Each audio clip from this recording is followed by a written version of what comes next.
बिस्मिल्लाहिर्रहमानिर्रहीम। नॉलेज की दुनिया के नहायत ही मुअज़्ज़ज़ नाज़रीन, हिकायात की दुनिया में आज आपके लिए नया और मुनफरिद वाक़या लेकर हाज़िर हुआ हूँ। दिल को किसी घड़ी चैन नहीं आ रहा था। मजनू ऊँटने पर सवार हुआ और लैला की बस्ती की तरफ चल दिया। लैला के ख्याल में मुस्तरक हो गया और हाथ से ऊँटने की मुहार ढीली हो गई। ऊँटनी ने लैला की बस्ती की तरफ चलने की बजाय अपना रुख मजनू के घर की तरफ कर लिया, क्योंकि घर में ऊँटनी का बच्चा मौजूद था।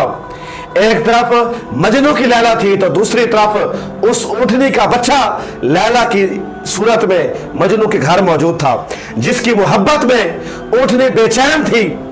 जब मजनू को आला में बेखुदी से इफाका हुआ तो यह मंजर देखकर हैरान रह गया कि जहां से चला था फिर वहीं पे ही आके पहुंच गया। फिर दोबारा ऊँटनी को लैला के घर की तरफ चलने पर मजबूर किया। आधा रास्ता तय हो गया। मजनू फिर लैला के ख्याल में ऐसा गुम हुआ कि बेखुदी तारी हो गई और मुहार की गिरफ्त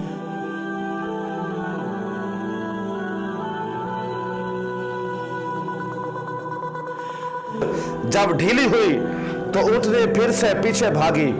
मुतअद्दिद बार रास्ते में इसी तरह होता रहा कि मजनू जब होश में आता तो खुद को वही पाता जहां से वो चला था।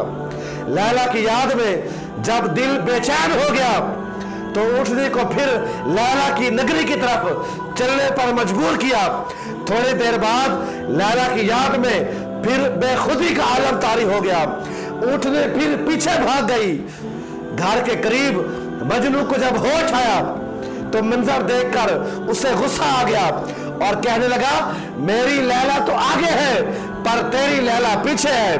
मैं तुझे अपनी लैला की जानिब ले जाना चाहता हूँ। तू अपनी लैला की तरफ जाने के लिए मजबूर है, इसलिए यह रास्ता इश्क तय नहीं हो सकता।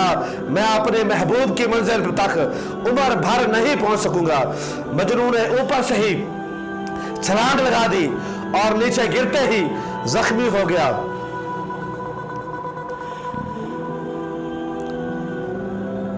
मुअज़्ज़ज़ नाज़रीन, इससे हमें जो दर्स हयात मिलता है कि इंसान जाने साहिबे फर्श व अर्श और महबूब हकीकी की जुदाई में फाका ज़दा है। ये जान उस मालिक के परवरदिगार की बारगाह तक पहुंचने के लिए तड़प रही है। उसकी याद में, उसके हिजर में बेकरार है, उसको मिलने की ख्वाहिश रखती है। जबकि यह खाकी बदन ऐशो इशरत की जुस्तजू में मिसल ऊँटनी के समते मुखालिफ में जाता है। लैला एक इंसान है जिसके इश्क में मजनू इस कदर खोया हुआ है और इसे मिलने के लिए तन मन की बाजी लगा रहा है। हम अल्लाह और उसके प्यारे रसूल के आशिकीन कहलाते हैं। हमें अपने कौल और फेल के जरिए अमल की ज्यादा जरूरत है।